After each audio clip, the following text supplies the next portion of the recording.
Hello to all Earth citizens and welcome to my Conscious Coaching Podcast. This is Dr. Kianush, founder and creative director of MCCG. My Conscious Coaching Group is a non-political, non-religious 501c3 coaching non-profit with initiatives in healthcare, leadership, and education with focus on emotional and spiritual intelligence. Our vision is to raise self and global awareness for a conscious mind through education and application of EQ and SQ, and our mission is to connect, collaborate, and partner with hospitals, academics, colleges, and medical schools and organizations to embrace growth, self-healing, and self-coaching to achieve well-being and peak performance of the individuals and the team as a one connected whole. Today, our very special and wonderful guest speaker is Margaret Moore, aka Coach Meg, and she's an MBA, an executive coach, coaching leader, and entrepreneur. Following 17 years in biotech industry, in 2000, Margaret founded Well Coaches Corporation, a school of coaching for health professionals, which has trained 15,000 coaches in 50 countries. She co-founded IOC at 2009 and currently is the chair of the Institute of Coaching at McLean Hospital and a course director of the Harvard Medical School Coaching in Healthcare and Leadership Conference. In 2010, Margaret co-founded the National Board for Health and Wellness Coaching, a nonprofit subsidiary of the National Board of Medical Examiners, establishing coaching standards, coach certification, CPT billing codes, and healthcare reimbursement of coaching services in the United States. Margaret is co-author of 23 peer-reviewed articles and 10 book chapters on coaching, also the peer-reviewed Coaching Psychology Manual. Her popular books are Organize Your Mind, Organize Your Life, and Organize Your Emotions, Optimize Your Life. And last but not least, she's co-editor of the American Medical Association's Coaching in Medical Education. I met Margaret in 2010 at IOC Annual Conference of Coaching in Healthcare and Leadership, and I have learned from her since then as a member or fellow at IOC over the years. I can say that Margaret is one of the most humble people I've ever met, and she knows so much about the coaching and is an extraordinary human being and thought leader. Welcome to our podcast, Margaret. Well, Kanush, thank you. It's lovely to be here. Really lovely. Thank you so much for accepting our invitation to have this conversation. Margaret, tell us about how do you like the world to know you, or to know what about you, except the bio and the little history that I discussed.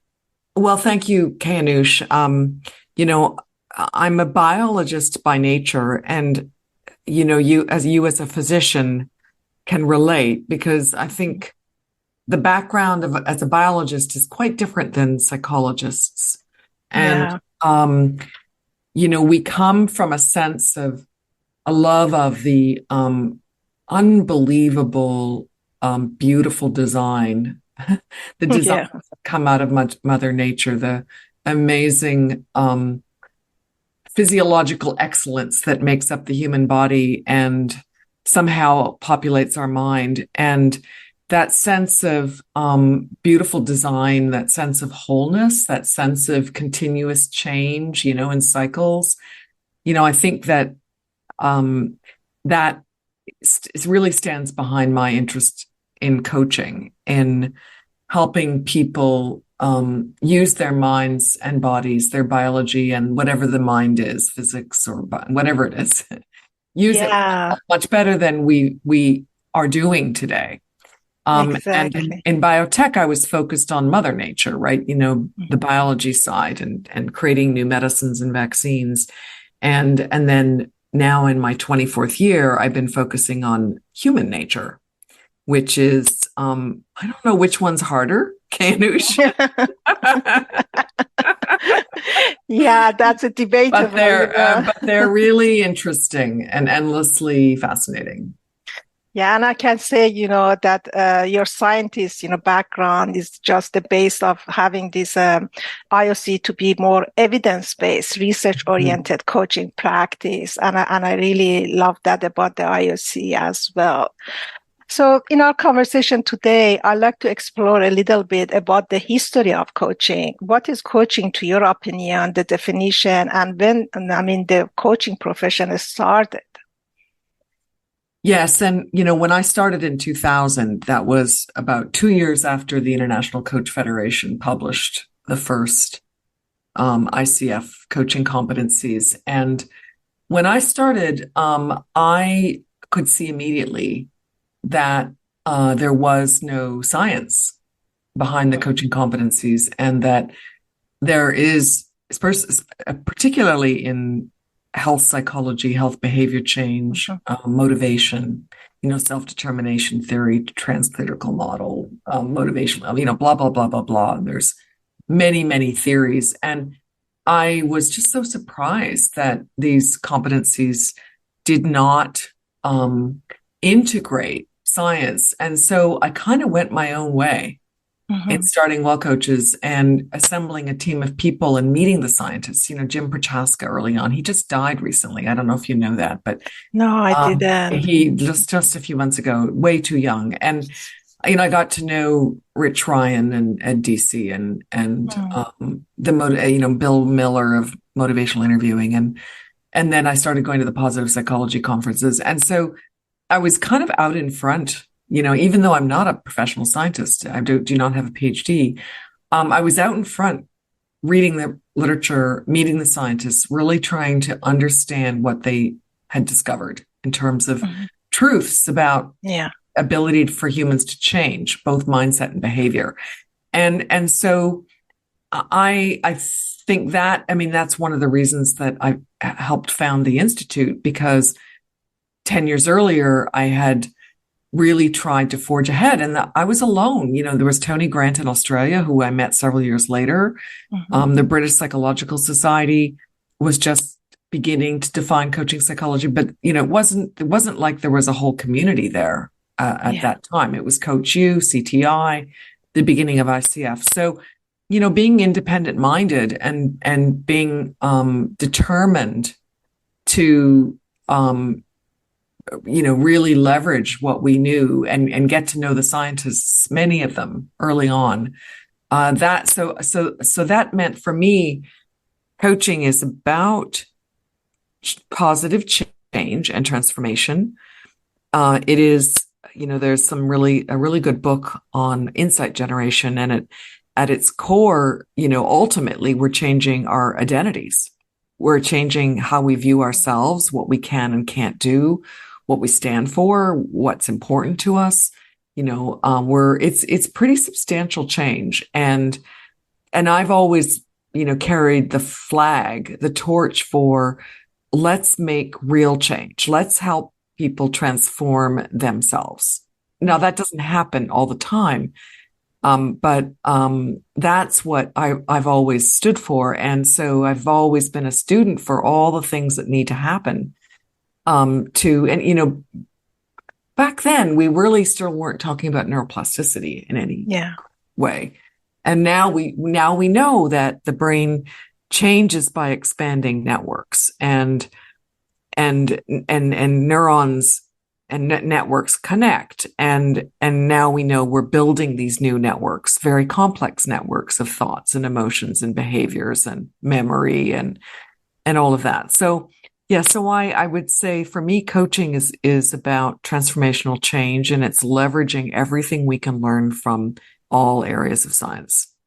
Yeah, I love it the way you put that. The coaching is about transformation. And as you mentioned, who could have knew that we can change our brain, and we were thinking that we are who we are, and that's the end of it. That's it. But we can choose and become who we want to be. And what a wonderful, coaching journey is to use that, as a helper. And as a thinking partner. So that's what we refer to the coaching. And how do you think the science is going to inform coaching?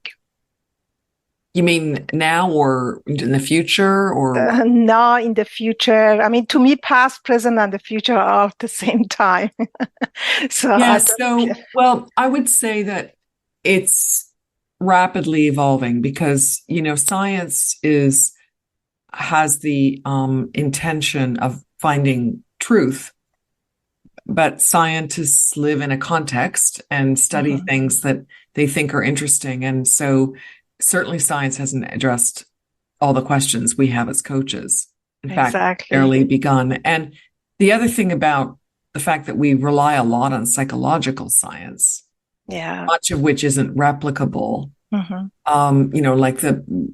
can stand on self-determination theory because that is one of the most beautifully built, empirically based theories. And if you remember, the difference between the way self-determination theory evolved and the way that Maslow's, not his hierarchy, but his model of transcendent, the various needs leading us to transcendence and self-actualization. And that's more observational than study-based. And so one has to, not everybody is going to be able to rate the rigor of what you're reading, but you kind of have to get a sense for what's going to stand the test of time, what might not, and to hold the science lightly.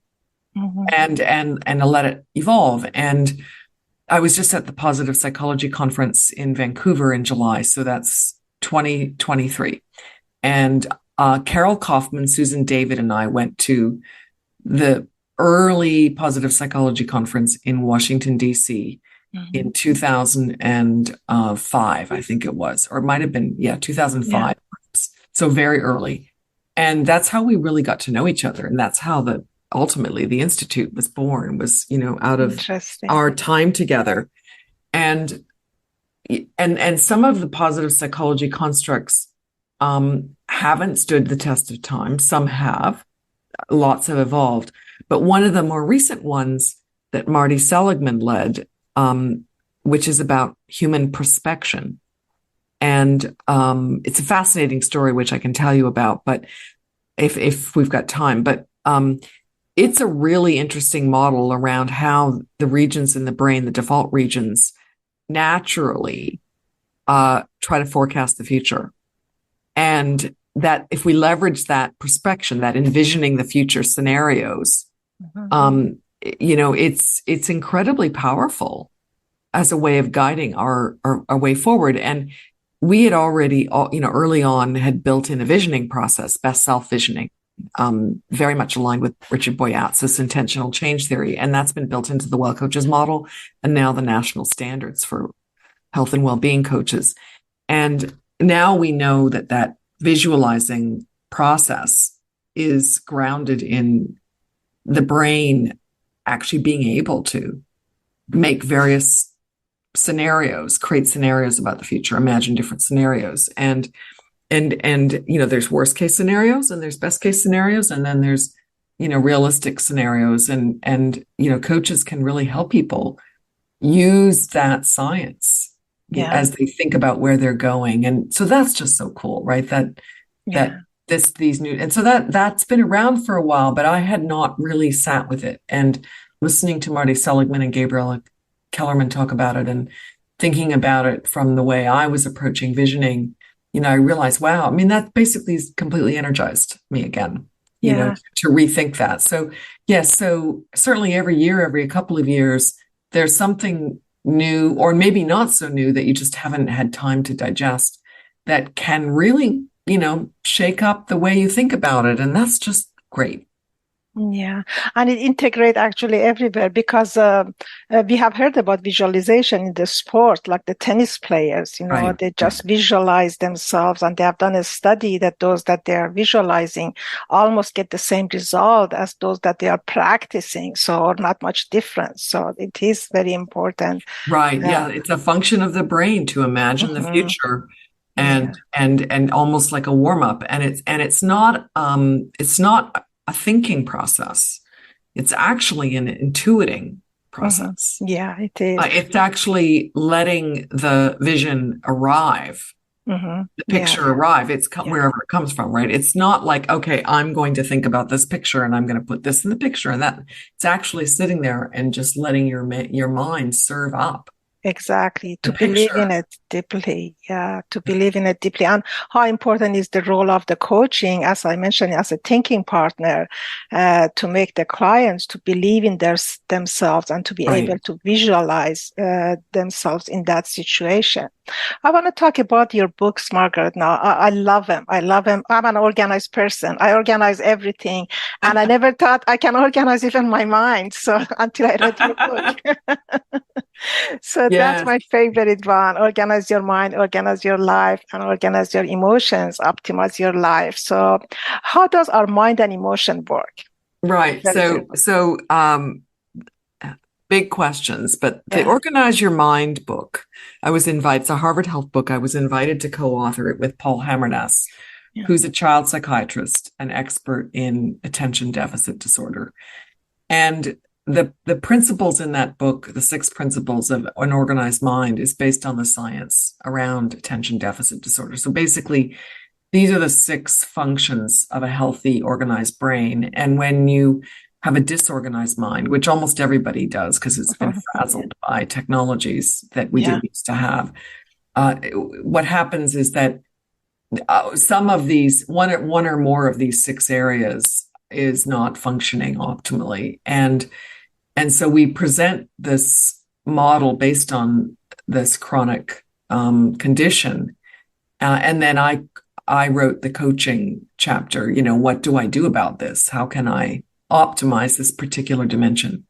But after that, with Shelley Carson, Shelley's got those beautiful brain charts. So we came together and created a bigger group of brain charts. From her 7, we went to 14 and got them all mapped out. There's a class, a webinar on that model. We did it. We presented it at a conference as well as in a webinar. And my idea was to create a GPS, and I got this from a neuroscience book called The Agile Mind, and the idea being there's two dimensions, and I used a different dimension, but basically the dimension horizontal is from high control to low control. So I'm sorry, that's right to left, high control to low control. So to the right, your mind is wandering, so you let go of control, you get into flow, you get into imagining.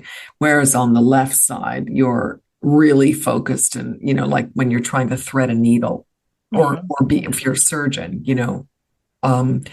operating and thinking about, step by step the checklists and all of that. Then top to bottom is from high levels of thinking to low levels of thinking. So awareness, which is just sensory reception, receiving the sensory information, is low thinking. High thinking is analysis and evaluation. So we map these 14 brain states around this two-dimensional map, and then showed how you could use all these 14 brain states in one coaching session. The idea being that there's a lot of different regions of the brain, and if you're intentional about where do you need to be in your brain in a given moment, at the beginning it's rapport, it's heart-based, it's attunement, right? Yeah. And then you move into open awareness and inquiry, and then you're into intuition and flow, and then at the end you're evaluating and thinking again, right?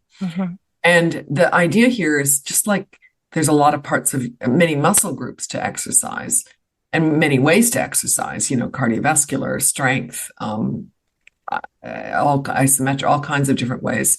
Similarly, the brain has many regions, and if you can use more of your brain, you're, as you would expect, you're more creative, more alive, more resourceful, more generative. And so the Organize Your Mind went from the ADD model to how can I actually organize my mind by putting my mind in the right part of my brain to meet the particular needs of the moment.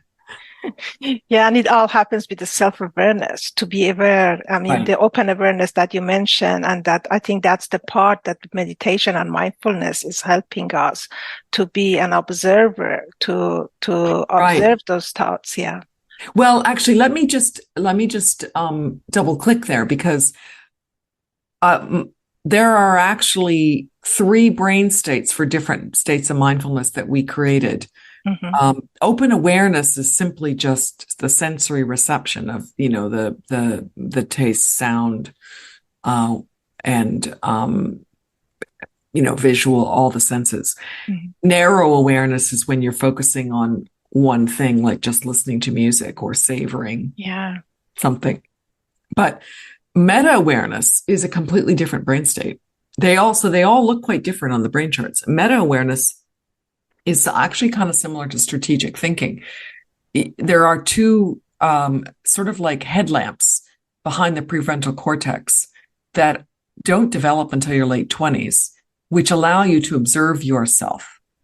And that's the meta state. So what that shows us is that, and this was important for me because I was getting all muddled with mindfulness.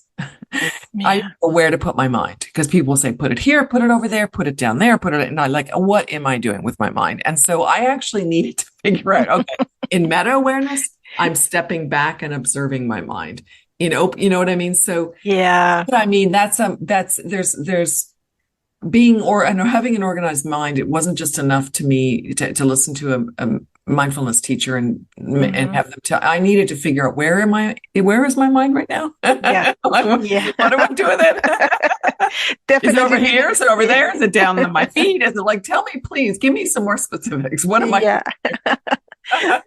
So definitely we need a roadmap for the mindfulness. And I love it the way that you even organize the mindfulness 3 categories. And the meta awareness definitely, I think, is the state that we also are in touch with our intuition and creative state, right? I mean, if you look at mind wandering versus meta awareness, they look quite different. And so the meta awareness is like zooming out and seeing a whole picture, like all the things. Whereas mind wandering, which is the perspection I just talked about, the forecasting, is actually more right brain and more intuitive default regions. So they're different. And that's why, and one thing we've lost in life now is mind wandering, because if you stand in a line, you're not doing nothing anymore. We used to. Do you remember those days when we stood, when there was nothing to do? I mean, there really wasn't, except to talk to somebody. There was no, look at the floor. I mean, now we don't have mind wandering, and then our mind wanders when we don't want it to, and it's not meditation. It's completely unleashed.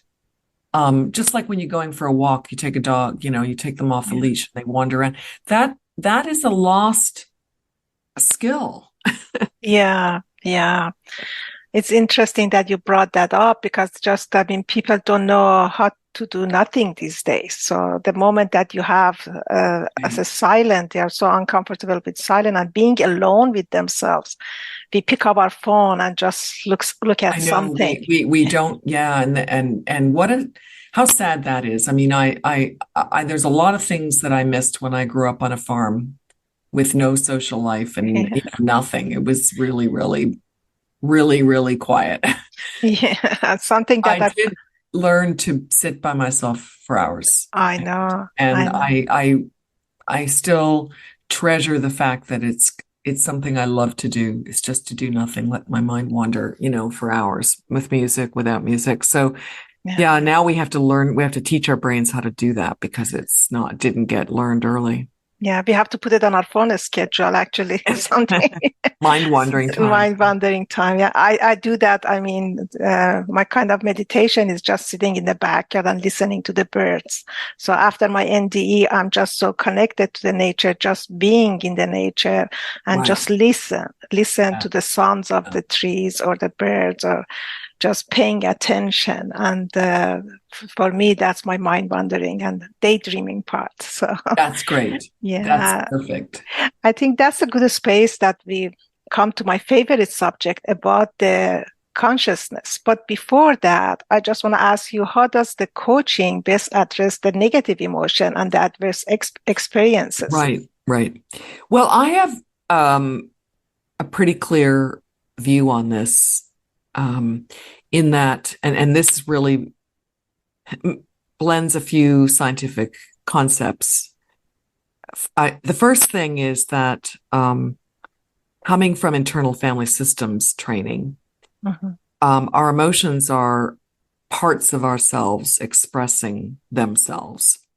And, it's an ongoing stream, right? Because your brain is continually predicting what is going to happen to you and then sending you the message through your emotions. And so I think emotions are incredibly important raw material, and they're messengers. And there's so many of them that it almost seems impossible that we could integrate all of them into something better. But I think they're basically just the messenger telling you, hey, come and spend time with me, and then I can integrate into higher consciousness. So it's like the emotion is blocking you from perceiving something. And if you can integrate it, which is an intentional process, which I've played around with and now have a hack for it. The integration of the negative emotional experience moves you from the tense state, the uncomfortable state, to the calm equanimity, the balance. It doesn't last long because more emotions come up right behind it, but this ongoing integration. And I think, when people go on big mindfulness retreats, whether it's for 3 years or a weekend, they're hoping to integrate a bunch of emotions that are rattling around, right? That's what we hope for. And so I see then any challenge to where people want to go is where the tension is, where the emotions are. And if you face into them and learn from them, they're parts of you that have something to say, and then help them shift. Not therapy, not healing, not going down and diving down to, when you first felt like this and what was the situation that led you to feel blah, blah, blah, but more, in the moment.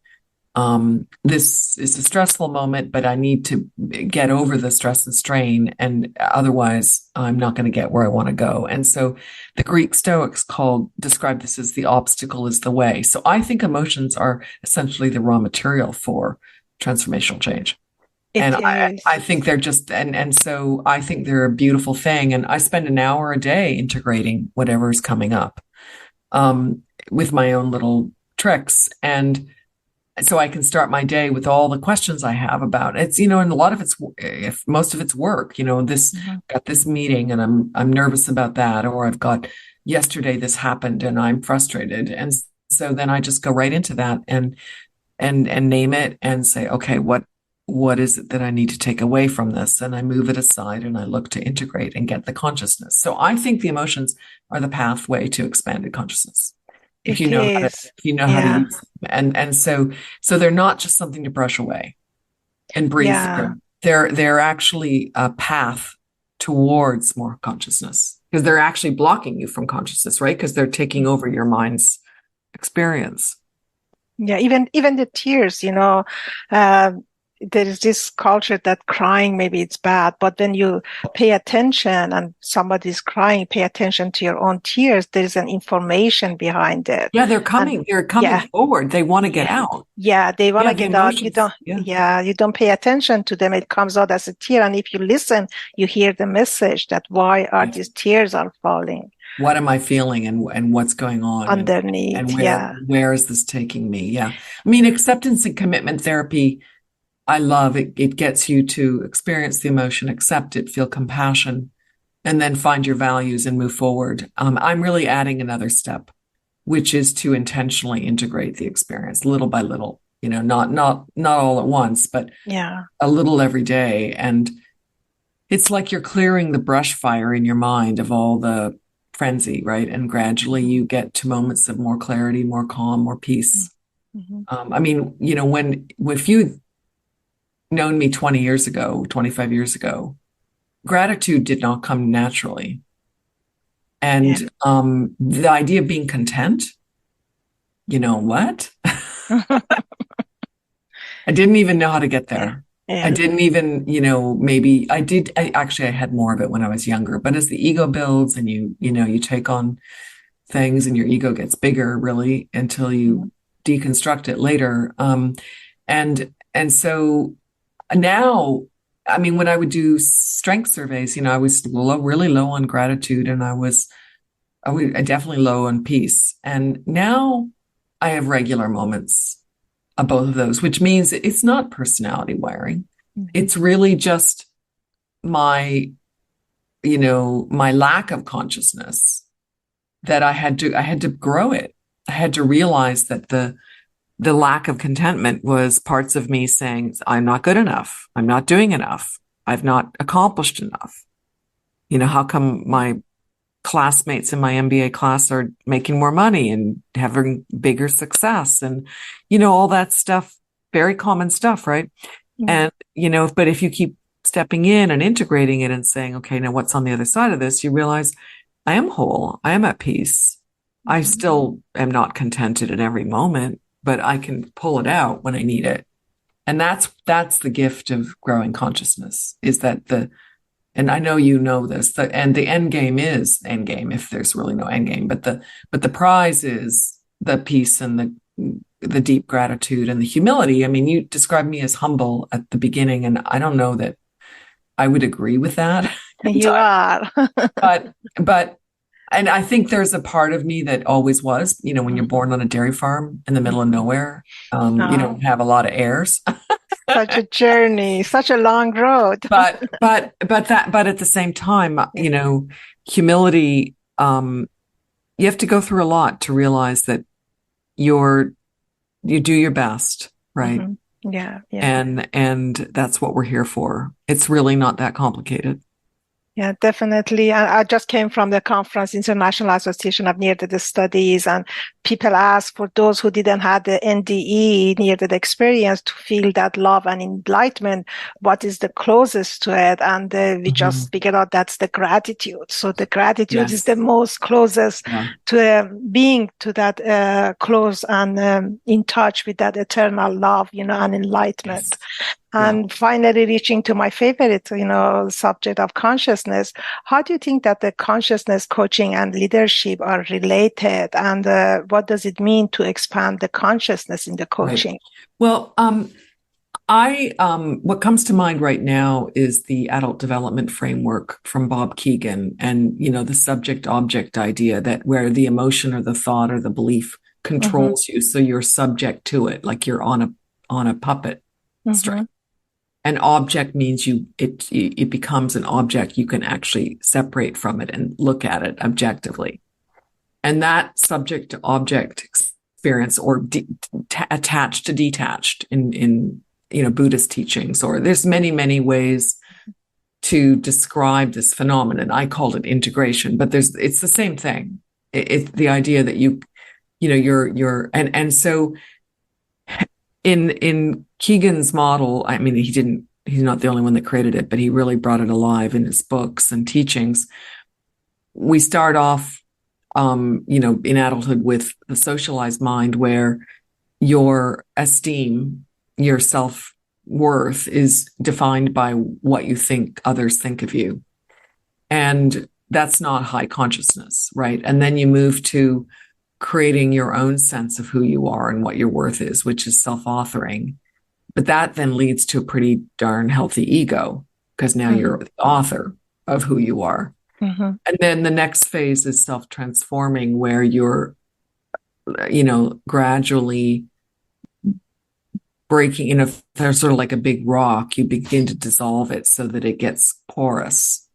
And eventually it may be just a structure with lots of holes. So it's still there. The structure of your personality is still there, but you're really in the flow, and you're continually, evolving. So you're one way in one meeting today, and then the week later you're different again, because your ego is it's still there, but it's not so rigid and so you're really evolving quickly. And people are afraid to let go of that ego structure because they think they won't have any drive. And then they won't be able to support their families because they won't get themselves out of bed. And what I've learned, and it's really been, this is the last decade for me. And this is one of, I think, the important messages from doing deep work with yourself every day, is that in fact, when you dissolve the structure and you're transforming more rapidly, your real life force comes out, your real energy comes out. You're more creative, more energetic, more alive, more, and so you're actually younger, not older. And so that's for me pure consciousness, or as pure as we can get, which is that you are just in the flow of life and not very much thinking about your own ego and your own self. I mean, you still are, but it doesn't plague you. We're still humans. We have needs. We all have our own kind of ideal way of living, and what material possessions do we value and what experiences do we value, and we're humans. We need to meet those needs to feel good and to enjoy life, but to suffer less and to just be in the moment, in the flow, as Pirsig would say in Zen and the Art of Motorcycle Maintenance, being in touch with the metaphysics of quality. Like in the moment, there's a charge, like almost like a positive charge of goodness, and if you follow that, you'll actually create good. And that's for me what for me, as far as I've gotten in consciousness, is being able to just be with that energy and really be in a dance. And I think that's the opportunity for all of us who understand this work, is to spend more time in that space. Yeah, definitely. I love the way you put it, being in a dance with that energy. And I believe that my consciousness is connected to the one consciousness of the whole consciousness of existence. And as you mentioned, I mean, we need our ego somehow, but for our survival. But I always says it has to be on the back seat, not behind the driving wheels. Yeah, it's on a leash. Yeah. When I live on a corner and lots of people walk their dogs, and there's lots of situations where the dogs walk the owners. Yeah. And that's how the ego. Exactly. Good metaphor. I'm going to use that again. So well put, Margaret. So thank you so much. Getting close to our end. But before that, I just want to ask you, do you have any exciting news or anything else to tell about yourself? We were just talking about, the CPT code. Yeah. So I think it's worth saying for all of the listeners that are in healthcare. Yeah. One of my journeys has been, to start a school of coaching, science-based coaching skills, generate research studies, prove that it works, build national standards, pursue a path to a job for a coach in healthcare. And in the last 4 years, I've been leading a large team to get the codes for healthcare services. There's this huge manual of thousands and thousands of them, and to have codes for coaching services, or have other codes that are similar that coaches can use. And in about 6 weeks ago, Medicare announced that it's proposing to include health and well-being coaching services in telehealth in 2024. And it's 1 year, so we've got to turn it into permanent, and there's lots of different ways this can go, but it feels as though, when CMS, Centers for Medicare and Medicaid, decide that health equity is important, that whole health is important, that people need real support to get healthy with their own efforts, not just relying on medicines. I think that the things have shifted, the ground has shaken, and it's not my only purpose, but one of my purposes has been to put the coach on the healthcare team. And it's happening in small ways, but now we can really move. And so that is transformational. The full impact of coaching in the doctor's office will be a transformational opportunity. It will be a game changer, especially for the patient care, and thank you, Margaret, for all and everything you are doing as a pioneer, of transformation in coaching and in healthcare, especially, and carrying the torch and the light, and paving the road for so many others that are following. And looking up to you as a role model. Thank you for being here today. And I really appreciate that we had this conversation. Me too. Thank you so much, Kassauei. It's always a delight. It is here too. Love you. Have a wonderful day. Thank you. Goodbye to our listeners, and remember, one podcast at a time. Thank you for being with us for another one. You can visit our website at myconscious.org to learn more about us, or write to us at coach@myconscious.org. And please stay connected by following us on our social media platforms, LinkedIn, Instagram, Facebook, or Twitter, not to miss our upcoming episodes and events. Love and light from all of us to you. Make it a great day, everyone.